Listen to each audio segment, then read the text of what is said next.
October 16, 2017, the Iraqi military quickly conquered the oil-rich area of Kirkuk in an effort to block Kurdish statehood.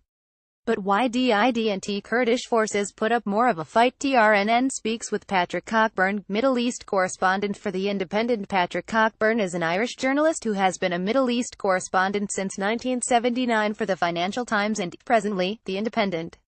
Among the most experienced commentators on Iraq, he has written 4 books on the country's recent history.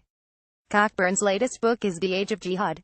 Transcript Sharmini Peres. It's The Real News Network. I'm Sharmini Peres, coming to you from Baltimore. In a bold step, the Iraqi military says it has taken control of Kirkuk and its provincial government headquarters. Using heavy artillery, killing at least 7 Kurdish soldiers, the Iraqi military announced that it has successfully conquered the area of Kirkuk, which contains important oil wells and commercial districts. On September 25, the Kurdish referendum won with resounding majority. Joining us now to discuss these developments is Patrick Cockburn. He is a Middle East correspondent for The Independent. Among the most experienced commentators on Iraq, he has written 4 books on the subject. His latest book is The Age of Jihad. Patrick, good to have you with us. P. Cockburn, thank you. Sharmini. So, Patrick, earlier today the Kurdish leader, Masoud Barzani, was denying that Iraqi military, what it has been claiming, a victory in Kirkuk, and the Iraqi Prime Minister Haider al-Abadi ordered the national flag to be hoisted over Kirkuk and other disputed areas. So, who's currently in control of Kirkuk? P. Cockburn. The Iraqi security force seems to have taken the city. It's been a pretty astonishing day. This operation began early in the morning.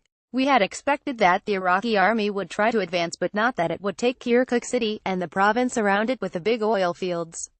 So, this is a really, very important moment in the history of Iraq, if not the Middle East, because the Kurds have been looking for their independence for a long time. If they were going to get some independence, they would have had to hold Kirkuk and its oil wells, and they've lost it pretty quickly. What's also pretty astonishing is there were thousands of Kurdish fighters, known as Peshmerga, in Kirkuk, and they don't seem to have fought. There seem to have been, I think you said, 7 killed. The question is, why didn't they fight, and why was the Iraqi victory so quick? Sharmini. That is the question, then. Why did they not fight back? P. Cockburn. Well, I think the reason is that the Kurdish leadership was divided. They always were divided. In eastern Kurdistan, you have a party called the Patriotic Union of Kurdistan, and founded by someone called Jalal Talabani. In western Kurdistan, you have President Masoud Barzani and his Kurdistan Democratic Party. In the 90s, they fought a civil war against each other. They've always been rivals. They always sort of talked about uniting, but they had their own armies, their own intelligence services, pretty well their own economies. One of the parties, the Patriotic Union of Kurdistan, seems to have reached some accommodation with Baghdad that it wasn't going to fight the Iraqi troops coming in, so the resistance collapsed pretty quickly. But this is really pretty surprising, because people thought that if the Iraqi army did try to advance, then the Kurds would fight back very strongly. Sharmini. Alright. The fact that Turkey, Iran, of course Baghdad, have all issued clear threats against a Kurdish independence movement, certainly it is not welcomed in the region. So, what's next for the Kurdish, because it seems like they're not fighting back, and that they might concede a victory here? P. Cockburn. Yeah, I mean, nothing good for the Kurds. President Barzani held this referendum in September. He was warned not to do it by pretty well everybody, actually, including people who don't like each other, like the United States, Iran, Turkey, the central government and Baghdad, pretty well everybody else. The only people in favor of it were Israel and Saudi Arabia. This alienated the Kurds' allies, and it really enraged Baghdad, because this referendum took place in disputed territories, including Kirkuk. So, this was really a claim by the Kurds for permanent occupation of the oil fields, and the Kurds have clearly miscalculated. I've talked to various Kurdish leaders about that today. Clearly miscalculated the reaction to this referendum, and Iran, Turkey, the Baghdad government got together, they're closing the borders, and this raised the issue of Kirkuk. The Iraqi army won a pretty significant victory against the Islamic State, against ISIS in July, when it finally captured Mosul after a 9-month siege, so its morale was pretty high, and it's been pretty amazing that Barzani and the Kurds should have chosen this moment for a confrontation with Baghdad.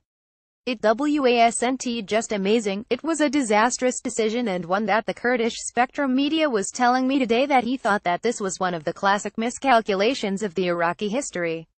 He cited Saddam's decision to invade Kuwait in 1990 being another example of this, and it certainly has had a disastrous consequence. Sharminiperes Patrick, the Iraqi Kurdistan is landlocked, and if its neighbors are not in support of its independence, definitely it could be stifled in terms of its economic activity, and therefore stifling an ability to govern. Did that have anything to do with the Kurds standing down? Cockburn: not yet, but it's a good point. This is what's going to happen next, I think, because the Turkish government announced today that it was handing over control of probably the most important border crossing into Kurdistan, which is from Turkey. Kurdistan has Turkey to the north, Iran to the east, Syria to the west, and the rest of Iraq to the south. Now, a lot of the traffic comes over the bridge from Turkey, and the Turkish say they're handing over control on these border areas to Iraqi government officials. The Kurdish area, the Kurdish enclave, which has a population of around 5 million, will be completely cut off. It's entirely landlocked, and it's entirely surrounded by states that are hostile to it and cooperating against the Kurds. Sharminiperes: right, and you said that Saudi Arabia and Israel were perhaps one of the only two nations that actually supported an independence movement in Kurdistan. Why is that so? Cockburn: well, the Israelis have always supported it, I think, partly because it meant the Kurds, who are not Arabs, wouldn't be a so disruptive element in the Middle East. Maybe they thought that was in Israel's interest. Saudi Arabia, because they're a big Sunni state, the Iraqis are Shia, they don't particularly want to see Iraq becoming a stronger state. But everybody else in the region, and internationally, was against this referendum. Sharminiperes Patrick: as you have said, the Kurdish Peshmerga forces have fought shoulder to shoulder with Iraqi troops in the past, especially against ISIS earlier this year, in the city of Mosul. Now, the Iraqi army is attacking the Peshmerga positions, and have conquered the area. Explain these developments and what happened, and what will become of this relationship. Cockburn: well, I think what's really changed, and what's important, is the balance of power is different. 2014, the Iraqi army was defeated by ISIS. It lost the great city of Mosul. So, it was very much on the back foot. The Kurds, the Peshmerga, also got defeated by ISIS. So, I think they underestimated that the Iraqi army has got a lot stronger. It was able to capture Mosul after a very long siege. I think they just underestimated its spread. The last couple of days, they've been trying to avoid a war, but they knew they were the weaker side on the ground. They knew they didn't have any allies, but it got too late. Sharminiperes: right. What now? What can we look forward to? Cockburn: good question. Well, Baghdad is strengthened. They control Kirkuk, the province.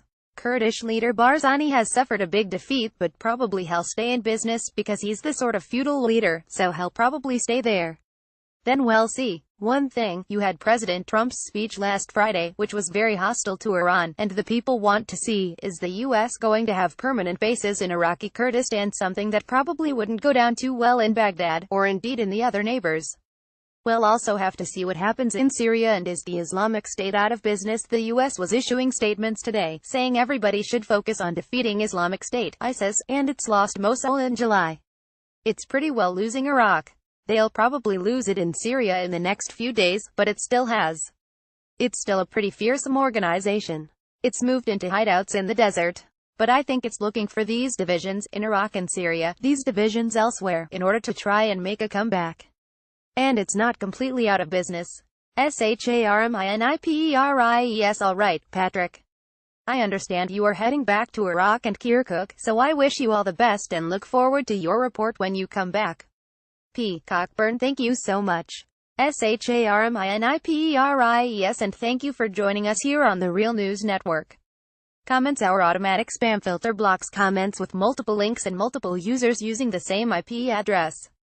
Please make thoughtful comments with minimal links using only one username. If you think your comment has been mistakenly removed, please email us at contact@theralnews.com.